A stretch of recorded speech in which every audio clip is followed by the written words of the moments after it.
I'm making this video and I'm gonna put it on Facebook, put it on YouTube, and put it on Facebook. We're gonna talk some real basketball knowledge. And I'm gonna throw Michael Jordan out the picture for right now. And when it comes to Michael Jordan, because like I said, Michael Jordan in the class by itself. And then after that, you got everybody else. And in my opinion, the three best basketball players I've seen play was Michael Jordan, Kareem, and Magic. And then I got Bird number 4. And then I got Hakeem 5. Them my top 5 players I've seen play. And I got Shaq and Tim Duncan 6 and 7. And my you know, people talking about LeBron this, LeBron that. You know, I'm not. He's great, but I'm not all that impressed. He's a great player. He's 6'8", 6'9", 270, and it's a freak of nature. And you know what I'm saying? He was blessed to be born in this era where it's easier for him, and he's bigger than everybody. And then out the hand checking rules. But I'm gonna break something down when it comes to Hakeem Olajuwon, another all-time great top 10 player who don't get the credit he deserves. And yeah, I know he won the 2 championships when Michael Jordan retired that first time, but that era was so good. Even they still was good when Michael Jordan took those 2 years off. And he came back that second time Hakeem won and played those 19 games and played the playoffs and lost to the team that Hakeem beat in the finals, who the Bulls swept the next year, the Orlando Magic. And I'm going to break something down how good Hakeem Olajuwon was, a prime Hakeem Olajuwon. Let's talk about 1990, let's talk about 1994. You know, everybody talking about LeBron never had this, that. LeBron played with more stars than anybody in NBA history. He only got 3 chips. You know what I'm saying? Hakeem won 2. You know what I'm saying? And he won 2. It was hard to win in that era. But now Hakeem won his championships. He won his championships the hard way. He didn't have to go join and play with all these stars. He played with 1 superstar when he won 2 championships. And Clyde Drexler was old. He got traded from Portland. And the first championship, Clyde didn't play on that first team. Hakeem played on that first team. He had no superstars or all-stars. He had Kenny Smith and Order Stork. And a young Robert Orr, a young athletic Robert Orr. None of them are all-stars. They're not even borderline all-stars. And they won 60 games. And that's how good Hakeem was that year. Hakeem won the MVP and Defensive Player of the Year in the same year. He's the second player in NBA history to do that. Michael Jordan was the first. And make it so bad, Hakeem was the first player to win MVP, Defensive Player of the Year, won the Finals MVP and the championship in the same, all in one season. He the only player in the history of the NBA to do that. Nobody else even came close to doing that. Michael Jordan can't even say he did that. See, but nobody talking about that. LeBron Donson ain't come close because LeBron don't guard anybody. And this how good. And they won 60 games and beat a 57-win Knicks team in the NBA Finals, who had a bunch of all-stars and a superstar first ballot Hall of Fame center Patrick Ewing and a Hall of Fame coach and Pat Riley. Let's talk about 1995.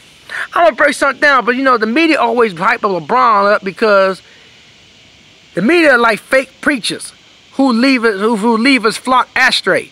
They tell you they give you stuff, but don't give you all facts. Just like preachers preach stuff, but don't give you all facts. They add and take away from truth. And that's what they do with LeBron. LeBron's a great player, don't get me wrong.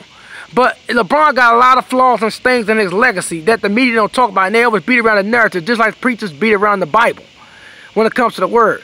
Their script never match scripture, and the media never match. And the media and LeBron fans, when they say stuff, don't never match the meaning of the real meaning of LeBron's career. LeBron has a great career, but he has an overrated legacy to a certain extent to me.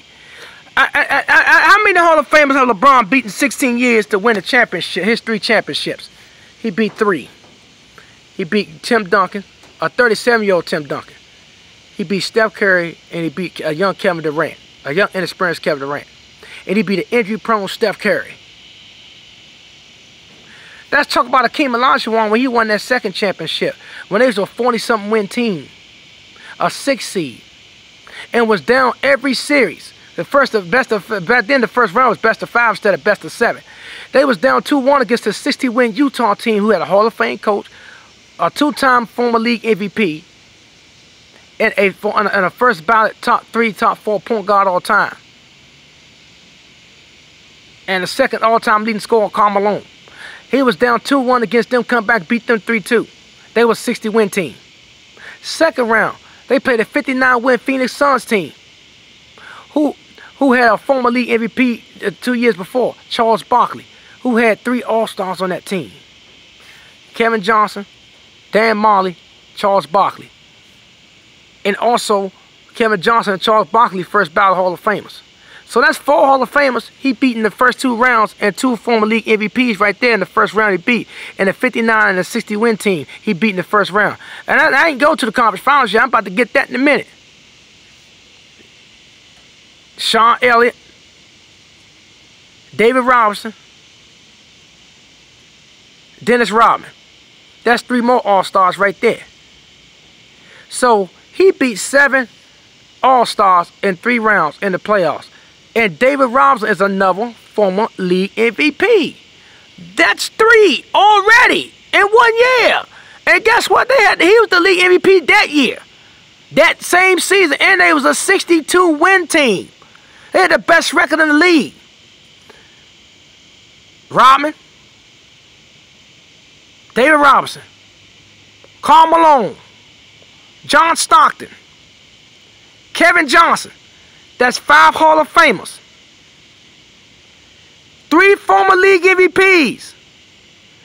7 All-Stars.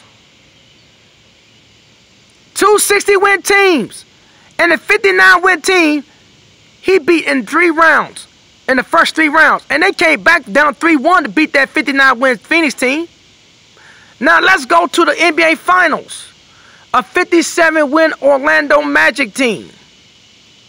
Who had Penny Hardaway, who was good as LeBron in his prime before his knees blew out.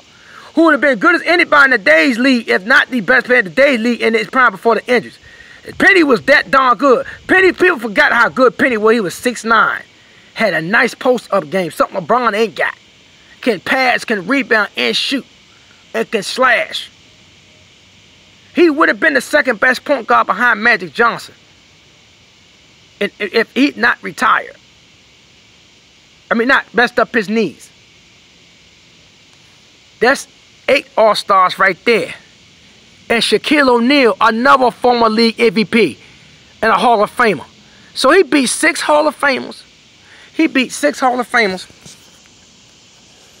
And he beat 8 All-Stars in 1 round in the playoffs.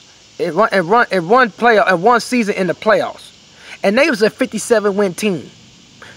So he beat a 60-win team, and he beat a 59-win team, a 62-win team who was had the league MVP, and he beat a 57-win team. And he swept that 57-win team. He abused Shaq in that finals.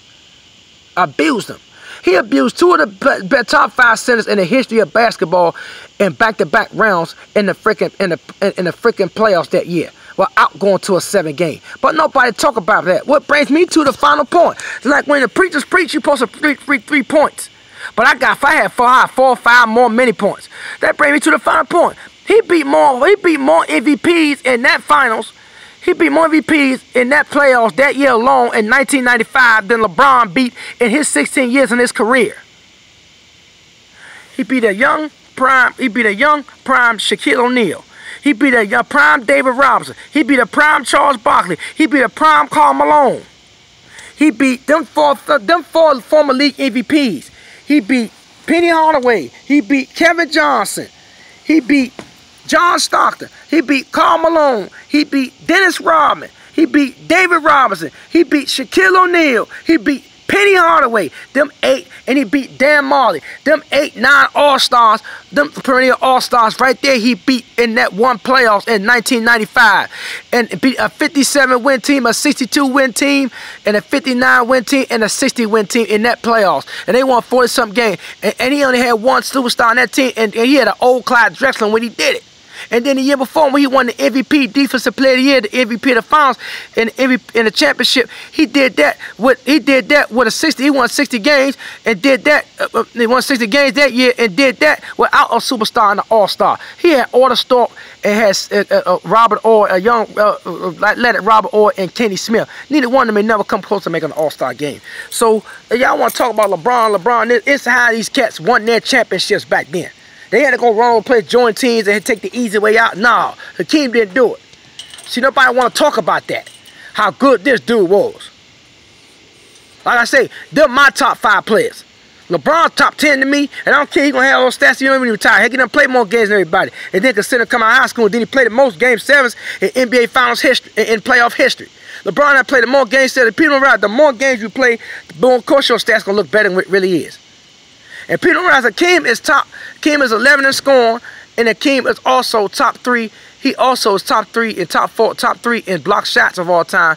And he's top 5 in rebounds all time. People don't realize how good this dude was. And he's the most skilled center in NBA history. The footwork that Metcalf had was unbelievable. The dream shake. If you don't believe me, ask David Robinson what he did to him in the playoffs of 1995 with that dream shake when he shook him out of his shoes. And David Robinson had the best record in the league, and he was the league MVP. And David Robinson, a top 5 center all time. This is a dude that's also a former Defensive Player of the Year too, with Hakeem, and a former league MVP, and a dude that won a scoring title, and a dude that hit 71 points in a game.